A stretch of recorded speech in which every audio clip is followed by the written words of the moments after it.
రాష్ట్ర ఆర్థిక పరిస్థితి పటిష్టంగా ఆరోగ్యకరంగా ఉందని అనేక రాజ్యాంగబద్ధ సంస్థల నివేదికలు తేల్చి చెప్తా ఉంటే ఈరోజు కాంగ్రెస్ ప్రభుత్వం మాత్రం ఆర్థిక పరిస్థితిపై అవాస్తవాలను ప్రచారం చేస్తూ ఉంది. తద్వారా రాష్ట్ర ప్రతిష్టను, పరపతిని, ప్రతిపత్తిని, భవిష్యత్ ప్రయోజనాలను దెబ్బతీస్తా ఉన్నారు అధ్యక్ష. అల్పమైన రాజకీయ ప్రయోజనాల కోసం చేసే ఈ పని తెలంగాణ రాష్ట్ర భవిష్యత్తుకు గొడ్డలి పెట్టుగా మారుతుందని గ్రహించాలని నేను విజ్ఞప్తి చేస్తా ఉన్నాను. ఆర్థికంగా పటిష్టంగా ఉన్న రాష్ట్రాన్ని దివాలా తీసిన రాష్ట్రంగా దుష్ప్రచారాన్ని చేస్తే దాని పర్యవసానాలు చాలా ప్రమాదకరంగా ఉంటాయి. ఇది కూర్చున్న కొమ్మను నరుక్కునేటువంటి అవివేకమైనటువంటి చర్య. ఈ వైఖరి ఇలాగే కొనసాగితే మార్కెట్లో తెలంగాణకు ఏర్పడ్డ విశ్వసనీయత దెబ్బతింటుంది, పెట్టుబడులు రాకుండా పోతాయి, రాష్ట్రాలకు ఎఫ్ఆర్బిఎం కింద ఇచ్చే 3% రుణాలకు వడ్డీ రేట్లు పెరుగుతాయి, మన తెలంగాణ రాష్ట్ర ప్రభుత్వ బాండ్లకు డిమాండ్ తగ్గుతుంది. దివాలా అనే ప్రభుత్వమే దిక్కుమాలిన ప్రచారం చేస్తే రాష్ట్రంలో జాతీయ అంతర్జాతీయ సంస్థలు పెట్టుబడులు పెడతాయా? దివాలా తీసిన రాష్ట్రం నీళ్ళు ఇవ్వగలుగుతుందా, కరెంట్ ఇవ్వగలుగుతుందా అనే అపోహలు, అనుమానాలు తలెత్తుతాయి. పర్యవసానంగా పెట్టుబడులు ఆగి ఉపాధి ఉద్యోగ అవకాశాలు దెబ్బతింటాయి. ఎన్నికల ప్రచారంలో ఇదే గోబల్స్ ప్రచారం చేశారు. సరే, ప్రతిపక్షంగా ఉన్నప్పుడు అధికారం కోసమో మా మీద బురద జల్లారని మేము అర్థం చేసుకుంటాం. కానీ ఇవాళ మీరే ప్రభుత్వంలోకి వచ్చి రాష్ట్ర భవిష్యత్తును దెబ్బతీయడం అవివేకం, అన్యాయం, మూర్ఖత్వం, ఇది మూఢత్వం. నూతనంగా ఏర్పడినటువంటి రాష్ట్రం బాలారిష్టాలను అధిగమించింది. పెద్ద నోట్ల రద్దు, ఆర్థిక మాంద్యం, కరోనా వంటి సంక్షోభాలను తట్టుకొని బలీయమైన ఆర్థిక శక్తిగా తెలంగాణ నిలిచింది. కేంద్ర వివక్షను తట్టుకొని సొంత వనరులను సమీకరించుకొని అద్భుతమైన ప్రగతిని, సంక్షేమాన్ని ప్రజలకు అందించింది. కరోనా మహమ్మారి దెబ్బకు యావత్ ప్రపంచ ఆర్థిక వ్యవస్థ తలకిందులైనటువంటి తరుణంలో రాష్ట్రంలో ఆదాయం తగ్గి ఖర్చులు పెరిగిన సమయంలో కూడా ఆ సంవత్సరం వానాకాలం పంట కోసం రైతు బంధు సహాయాన్ని సీజన్ కంటే ఆ రోజు మేము అందించినామని చెప్పి మీకు గుర్తు చేస్తా ఉన్నాను అధ్యక్ష. ఆ ఒక్క సంవత్సరమే కాదు అధ్యక్ష, ఇప్పటి వరకు ఈ రాష్ట్రంలో 11 విడతల దాదాపు 72,000 కోట్ల రూపాయల రైతు బంధు సహాయాన్ని ఎప్పుడు కూడా పంట కాలానికి ముందే రైతులకు ఉపయోగపడే విధంగా అందించినామనేటువంటి విషయాన్ని గుర్తు చేస్తున్నాం.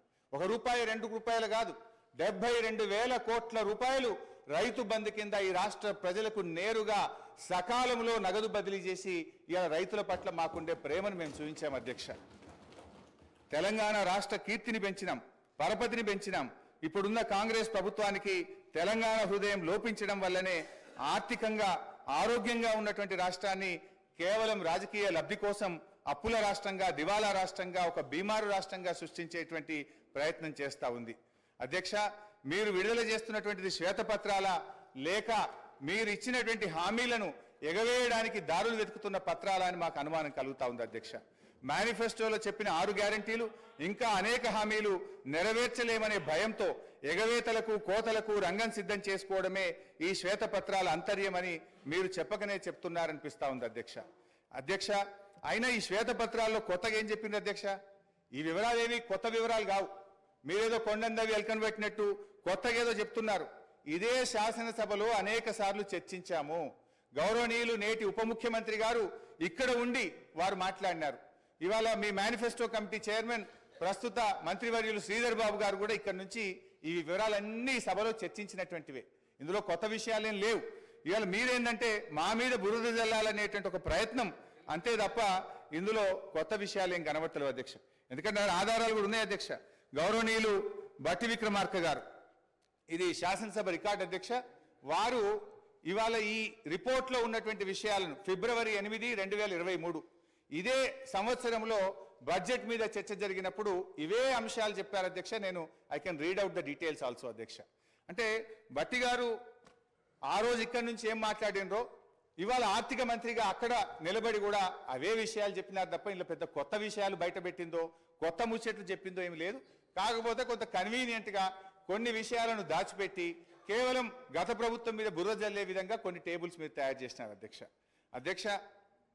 ఒక సీనియర్ శాసనసభ్యుడిగా నాకున్న రాష్ట్ర ఆర్థిక మంత్రిగా పనిచేసిన అనుభవంతో చెప్తా ఉన్న అధ్యక్ష, ఈ దేశంలో కానీ ఏ రాష్ట్రంలోనైనా డబ్బులు బీరువాల్లో, అల్మారాల్లో కట్టల రూపంలో ఏ ప్రభుత్వం దగ్గర కూడా నిల్వ ఉండదు అధ్యక్ష. రూపాయి అనేటువంటిది ఖజానాకు రావడం, పోవడం అనేటువంటిది ఒక నిరంతర ప్రక్రియ అధ్యక్ష. ఇది ఆర్థిక సూత్రం. ఈ చక్రం కదిలితేనే ఆర్థిక వ్యవస్థ ఆరోగ్యంగా ఉంటుంది. భారతదేశం ఏర్పడినప్పటి నుంచి ఇప్పటి వరకు ఏ రాష్ట్రంలోనైనా ఇవాళ ప్రభుత్వాలకు పన్నులు పన్నేతర మార్గంలో ఆదాయం సమకూరుతుంది. ఇవాళ చిప్ప చేతికి ఇవ్వడం మనము దివాలా తీయడం అనేటువంటిది శుద్ధ తప్పు. అంటే 2014లో మేము అధికారంలోకి వచ్చినప్పుడు కూడా మేమేమో మాట్లాడలేదే, ఆ రోజు ఖజానా ఖాళీ అని మేమెక్కడ మాట్లాడలేదే. తెలంగాణని అగ్రగామి రాష్ట్రంగా నిలబెట్టాలనే తపనతో మేము పనిచేసినాం. పగతనాన్ని పక్కన పెట్టి అధ్యక్ష ప్రతిసారి ఇప్పుడు నేను గౌరవ సభ్యుని అడుగుతాను. రాష్ట్రం అంటే ప్రభుత్వం అంటే సార్ వారు అడిగిన దాంట్లో ఒక ప్రశ్న చిన్న అంశం కూడా చెప్తాను. రాష్ట్రం అంటే ప్రభుత్వం అంటే డబ్బులు అలమార్లో ఉంటాయి అంటలేను, కానీ జీతాలు 1వ తారీఖు ఇయ్యలేనటువంటి ఆర్థిక పరిస్థితిని రాష్ట్రంలో ఆర్థిక పరిస్థితి గురించి చెప్తే ఎందుకు ఆర్పాటుతో తెలియదు. ఆర్పాటానికి అట్టహాసానికి ఏం ఇబ్బంది లేదు, కానీ వాస్తవంగా ఉన్నటువంటి లెక్కలు తీసుకుంటే మనం ఇవాళ మేము ప్రగతి భవన్ చూపెడతా ఉన్నారు, లేకపోతే డాక్టర్ అంబేద్కర్ భవన్ చూపెడతా ఉన్నారు. పేదల కంటే డబల్ బెడ్రూమ్ బిల్లు గురించి మాట్లాడతలేదు అధ్యక్ష. ఈ రోజు మా దగ్గర హుస్నాబాద్ సంబంధించి పోతే మున్సిపాలిటీకి సంబంధించినటువంటి అధికారులు ఈ ఇంట్లో ఉంటే సరిపోతామని బోర్డు పెట్టారు, అయినా కూడా ఆ ఇంట్లో నివసించి ఇచ్చుకొని ఇటువంటి కూడా డబుల్ బెడ్రూమ్ ఇవ్వలేదు అధ్యక్ష. ఇది వాళ్ళ ప్రభుత్వం యొక్క. అంతేకాదు ఇవాళ దాని లెక్క చెప్తా ఉన్నారు. ఇవాళ 1,25,000 రూపాయలు బలహీన వర్గాల శాఖకు సంబంధించిన మంత్రిని ఇవాళ అధికారికంగా లెక్కతో చెప్తా ఉన్నారు. 1,25,000 రూపాయలు గురుకులంలో ఉన్నటువంటి చదువులకు ఇస్తా ఉన్నారు. 55,000 రూపాయల దారిలో ఇచ్చేటువంటి బడ్జెట్తో పాటుగా 55,000 రూపాయల బడ్జెట్ 55 రూపాయలు ప్రతి విద్యార్థి కూడా వచ్చేటువంటి పరిస్థితులు చెప్పేది మాత్రం 1,20,000. ఆర్భాటం పేరు ఎన్ని రోజులు నడుపుతారు అధ్యక్ష? ప్రచారానికి సంబంధించిన దాని మీద నడుపుకుంటూ అవుతున్నాయి. గ్లోబల్ ప్రచారం చేసి మేము బాగున్నాం, బంగారు తెలంగాణ బాగున్నాం అంటే అందరూ బాగున్నాడు చెప్తాను. నేను నాకు సంబంధించిన అంశం చెప్తా, మీరెందుకు సార్ ఆయన చెప్తారా? నేను పార్టీ మినిస్టర్ గారు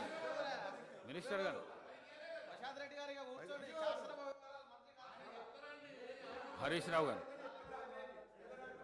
స్పీకర్ గారు ఒకటే రిక్వెస్ట్, దయచేసి మాట్లాడితే ఆర్థిక మంత్రి గారిని మాట్లాడమనండి.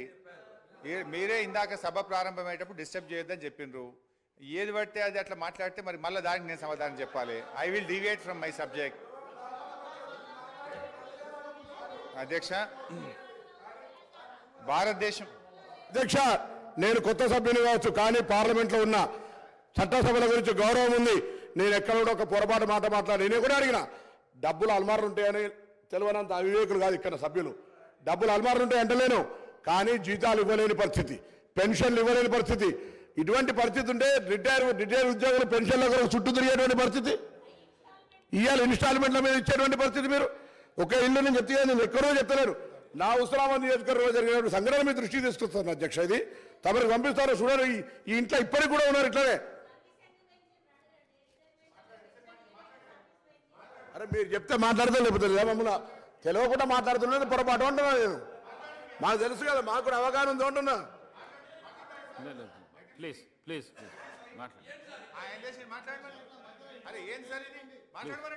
ప్లీజ్ మాట్లాడండి హరీష్ రావు, ప్లీజ్ మాట్లాడండి. ఇది పద్ధతి కాదు అధ్యక్ష. మీరు కూడా ఇట్లా మీరు ఇంటరప్ట్ చేయడం ఇది సభకు మంచిది కాదు అధ్యక్ష. అధ్యక్ష, ప్రజాస్వామ్యం దేవాలయంగా భావించే పవిత్రమైనటువంటి ఈ శాసనసభ వేదికగా రాష్ట్ర ఆర్థిక పరిస్థితి పటిష్టంగా ఉందని, బీఆర్ఎస్ ప్రభుత్వ హయాంలో ఆర్థిక నిర్వహణ సమర్థవంతంగా జరిగిందని నిరూపించే వాస్తవాలతో కూడిన స్థూల ఆర్థిక వివరాలు మీ ద్వారా ఈ సభ ముందు ఉంచే ప్రయత్నం చేస్తాం అధ్యక్ష. ఈ వివరాలు కూడా ఎక్కడి నుంచో నేను చెప్తలేను. నిన్నగాక మొన్న కొత్తగా పదవీ బాధ్యతలు చేపట్టినటువంటి మన రాష్ట్ర ఆర్థిక మంత్రివర్యులు ఉప ముఖ్యమంత్రి గారు విడుదల చేసిన నివేదికల నుంచే చెప్తున్నా. ఇదేమి నేను సొంతగా చెప్తున్నది లేదు. This is your own report, this is your own book released by finance minister గారు. అధ్యక్ష, 2013-14 ఆర్థిక సంవత్సరానికి ఉమ్మడి ఆంధ్రప్రదేశ్లో ఆ రోజు 1,61,348 కోట్ల బడ్జెట్ పెడితే అధ్యక్ష, తెలంగాణ ఏర్పాటు కాగానే 2014-15 ఆర్థిక సంవత్సరానికి 10 జిల్లాల తెలంగాణ కోసం 1,637 కోట్ల రూపాయల బడ్జెట్ పెట్టినాం అధ్యక్ష. అదే 2023-24 సంవత్సరానికి 2,90,296 కోట్ల రూపాయల బడ్జెట్ ప్రవేశపెట్టాం. అంటే 9 ఏళ్ల మా ప్రభుత్వ హయాంలో దాదాపు 3 రెట్లు బడ్జెట్ పెరిగిందనేటువంటి విషయాన్ని మీ ద్వారా సభ దృష్టికి తెస్తా ఉన్నాను అధ్యక్ష. అదేవిధంగా జిఎస్డిపి, జీడిపి అధ్యక్ష, తెలంగాణ ఏర్పడే నాటికి రాష్ట్ర ఆర్థిక పరిస్థితి దయనీయంగా ఉండేది. రాష్ట్ర ఏర్పాటుకు ముందు రెండేళ్లలో జీఎస్డిపి వార్షిక వృద్ధి రేటు 12% మాత్రమే. ఇది జాతీయ వృద్ధి రేటు అయినటువంటి 13.4% కంటే తక్కువ. రాష్ట్రం ఆవిర్భవించిన తర్వాత మా ప్రభుత్వం అనుసరించిన పటిష్టమైన ఆర్థిక విధానాల వల్ల జీఎస్డిపి క్రమేణా పెరుగుతూ వచ్చింది. 2013-14లో జీఎస్డిపి 4,51,580 కోట్లు, వృద్ధి శాతం 12.4%. 2022-23లో మన రాష్ట్ర జీఎస్డిపి 13,13,391 కోట్లు, వృద్ధి శాతం 16.3గా నమోదైంది. గత 9 ఏళ్లలో తెలంగాణ రాష్ట్ర జీఎస్డిపి 159.6% వృద్ధి రేటును సాధించింది. 4 కోట్ల ప్రజానికం కలిగిన తెలంగాణ చిన్న రాష్ట్రమైన ఆర్థికంగా మిన్న రాష్ట్రంగా నిలిచింది. దేశంలో ఎక్కువ జీఎస్డిపి కలిగిన 8వ రాష్ట్రంగా నిలిచింది. ఇదే సమయానికి దేశ జీడిపి 1,33,522 కోట్ల నుంచి 2,72,40,712 కోట్లకు పెరిగింది. అంటే 118% వృద్ధి రేటుకు పరిమితమైంది. 9 ఏళ్ల దేశ జీడిపి 118% వృద్ధి రేటు సాధిస్తే మన రాష్ట్ర జీడిపి మాత్రం 159.6% వృద్ధి రేటును సాధించింది. అంటే 41.6% అధిక వృద్ధి రేటును తెలంగాణ నమోదు చేసి మన మెరుగైనటువంటి ప్రగతిని ఇవాళ నమోదు చేసింది అధ్యక్ష. ఇది ఎక్కడా వాళ్ళ నివేదికలో కనబడదు అధ్యక్ష. దేశ జనాభాలో 2.9% ఉన్న తెలంగాణ దేశ జీడిపికి 4.9% వాటా కాంట్రిబ్యూట్ చేయడం మన రాష్ట్ర ఆర్థిక పటిష్టతకు ఇది తిరుగులేని నిదర్శనం. దేశ ఆర్థిక వ్యవస్థకు ఎక్కువ కాంట్రిబ్యూట్ చేస్తున్న టాప్ 5 రాష్ట్రాల్లో తెలంగాణ ఒకటి. దయచేసి ఈ కీర్తి మసకబారేటట్లు ప్రచారం చేయకండి, అది విజ్ఞత కాదు. ఏ రాష్ట్ర ముఖ్యమంత్రి అయినా తన రాష్ట్ర కీర్తిని ఉన్నదానికంటే పెంచుకోవాలే కానీ ఉన్నదానికంటే తగ్గించుకోవడం ఇది మంచిది కాదు అని చెప్పి మీ ద్వారా తెలియజేస్తా ఉన్నాను అధ్యక్ష. అధ్యక్ష, తలసరి ఆదాయం రాష్ట్ర అభివృద్ధిని సూచించే ప్రజల సూచిక తలసరి ఆదాయం. 2013-14లో తలసరి ఆదాయం 1,12,162 రూపాయలు, వృద్ధి రేటు 11%. 2022-23 సంవత్సరంలో తెలంగాణ తలసరి ఆదాయం 3,12,398, వృద్ధి రేటు 15.3%. దేశ తలసరి ఆదాయం 1,72,276 రూపాయల కంటే తెలంగాణ తలసరి ఆదాయం 1,40,122 రూపాయలు ఎక్కువ. అంటే దాదాపు డబుల్ అధ్యక్ష. చిన్న రాష్ట్రాలు సిక్కిం, ఢిల్లీ మినహా తలసరి ఆదాయంలో తెలంగాణ దేశంలో నంబర్ 1 స్థానంలో ఉంది. ఇది శ్వేతపత్రాలతోనో రాతపత్రాలతోనో చెరిపేయలేనటువంటి సత్యం, ఇది నిజం. కానీ ఇది ఎక్కడ మీ శ్వేతపత్రంలో కనబడదు. రాష్ట్రం యొక్క ప్రతిష్టను తగ్గించే ప్రయత్నం చేసింది తప్ప రాష్ట్రం సాధించిన విజయాలను శ్వేతపత్రంలో జాగ్రత్తగా దాచిపెట్టినారు అధ్యక్ష. 2014లో 10వ స్థానంలో ఉన్న తెలంగాణ ఇప్పుడు మొదటి స్థానానికి ఎగబాకింది అధ్యక్ష. స్వంత పన్నుల రాబడి అధ్యక్ష, నిన్నగాక మొన్న మరి ఆర్బీఐ విడుదల చేసిన తాజా report A state finances A study of budgets మొన్ననే ఈ మధ్యనే రిలీజ్ అయింది. కావాలంటే మీ ద్వారా గౌరవ మంత్రి గారికి కూడా పంపిస్తాను అధ్యక్ష. ఇవాళ సొంత పన్నుల రాబడి నుండి ఇవాళ 84.2% రెవెన్యూ ఎక్స్పెండిచర్ చేస్తున్నటువంటి రాష్ట్రాల్లో ఇవాళ దేశంలోనే ద్వితీయ స్థానంలో నిలిచిన అధ్యక్ష. మొదటి స్థానంలో హర్యానా 86.9%తో ఉండగా 84.2%తో తెలంగాణ దేశంలో 2వ స్థానంలో నిలిచిందని ఈ నెల 11న ఆర్బీఐ ఇచ్చినటువంటి రిపోర్ట్లో స్పష్టంగా చెప్పినారు అధ్యక్ష. అదేవిధంగా అధ్యక్ష, అప్పుల విషయంలో కూడా ఇవాళ వాళ్ళు తప్పుదో పట్టించే ప్రయత్నం చేస్తూ ఉన్నారు అధ్యక్ష. ఇవాళ 25% దాటిందని కూడా ఒక దగ్గర నివేదికలు చెప్పినారు అధ్యక్ష. యాక్చువల్లీ అది ఎందుకు దాటిందో కూడా ఆ రోజు ఇదే ఆర్థిక శాఖ అధికారులు ఉన్నారు, ఇవాళ ఇదే ఆర్థిక శాఖ అధికారులు ఉన్నారు. కాకపోతే మీరు చెప్పినట్టుగా వాళ్ళు కన్వీనియంట్గా చేసి ఉండొచ్చు. ఈరోజు కరోనా వల్ల, కేంద్ర ప్రభుత్వ నిర్ణయాల వల్ల, ఉదయ్ స్కీమ్స్ కేంద్ర ప్రభుత్వం తీసుకోవడం వల్ల ఇవి కొంత మనం ఆ 25% దాటినటువంటి విషయం ఇది ప్రభుత్వానికి తెలుసు, అధికారులకు దృష్టిలో కూడా ఉంది అధ్యక్ష. అయినా అప్పులు అనేటువంటివి ఏ రాష్ట్రమైనా ఇష్టారీతిన చేసేటువంటి అవకాశం ఉండదు అధ్యక్ష. భారత రాజ్యాంగంలో ఆర్టికల్ 293 ప్రకారం కేంద్ర అనుమతి లేకుండా రాష్ట్రాలు అప్పులు తీసుకోజాలవు. Physical responsibility and budget management అనే యాక్ట్ ఉంది. దీన్నే మనం FRBM అని పిలుస్తూ ఉంటాం. ఈ